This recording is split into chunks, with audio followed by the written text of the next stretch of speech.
నవీన్ పొలిశెట్టి గురించి ప్రత్యేకంగా చెప్పక్కర్లేదు. ఇటీవలే 'అనగనగా ఒక రాజు' సినిమాతో హిట్ అందుకున్నారు. ఇటీవల ఓ ఇంటర్వ్యూలో తన సినీ ప్రయాణం వెనుక ఉన్న కష్టాలను, చేదు అనుభవాలను చెప్పుకొచ్చారు. హైదరాబాద్‌లో తన కెరీర్‌ను ప్రారంభించడానికి ఎన్నో ప్రయత్నాలు చేసినప్పటికీ అవకాశాలు పెద్దగా రాలేదని ఆయన తెలిపారు. దీంతో ఆడిషన్ల కోసం ముంబైకి వెళ్లానని, అక్కడ సుమారు 3 సంవత్సరాలు కష్టపడ్డానని అన్నారు. ఆ సమయంలో ముంబైలో ఆడిషన్లకు ఒక సరైన వ్యవస్థ లేదని Dharma Productions, Yash Raj Films, Excel Entertainment వంటి పెద్ద నిర్మాణ సంస్థలు కార్యాలయాల బయట నిలబడేవాడినని చెప్పారు. ఫర్హాన్ అఖ్తర్, ఆదిత్య చోప్రా, అనురాగ్ బసు వంటి ప్రముఖుల వాహనాలను వెంబడించి వారికి తన పోర్ట్‌ఫోలియోను అందజేసేవాడని గుర్తు చేసుకున్నారు. వినాయక చవితి పండాల్స్ వద్ద దర్శకుల కోసం నిరీక్షించిన సందర్భాలను వివరించారు. నటుడు కావాలనే కోరిక చిన్నతనం నుండి ఉన్నప్పటికీ, తన తండ్రి షరతు మేరకు ఇంజినీరింగ్ పూర్తి చేశానని తెలిపారు.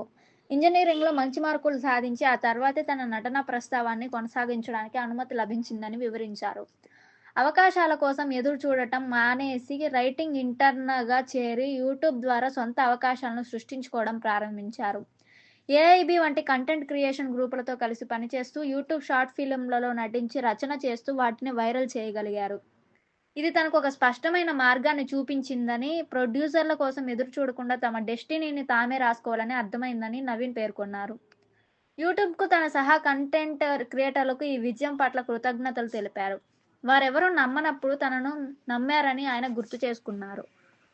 బాలీవుడ్‌లో 'చిచోరే' వంటి చిత్రాలతో గుర్తింపు పొందినప్పటికీ తెలుగులో ఒక మంచి సినిమా చేయాలనే కోరిక ఉండేదని నవీన్ వెల్లడించారు.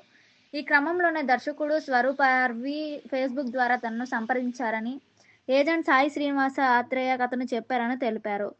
స్వరూప్ ఆర్వి తన UP character 'Mishra average Mishra' మోనోలాగ్‌ను చూసి ప్రభావితులై నవీన్‌ను సంప్రదించారు. ఆ తర్వాత 8 నుండి 10 నెలల పాటు స్క్రిప్ట్‌పై కలిసి పనిచేసి ఆ చిత్రాన్ని రూపొందించారు. ఈ సినిమా విజయం తర్వాత 'జాతిరత్నాలు', మహేష్ దర్శకత్వంలో రాబోయే చిత్రం వంటి అవకాశాలు వచ్చాయని నవీన్ వివరించారు.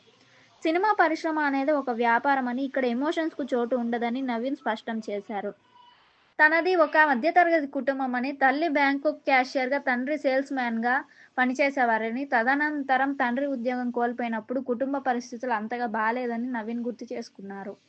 కష్టాల నుండి బయటపడడానికి విద్య మార్గం అని తమ ఇంట్లో గట్టి నమ్మకం ఉండేదని, అందుకే తమ ముగ్గురు పిల్లలు బాగా చదువుకున్నారని తెలిపారు.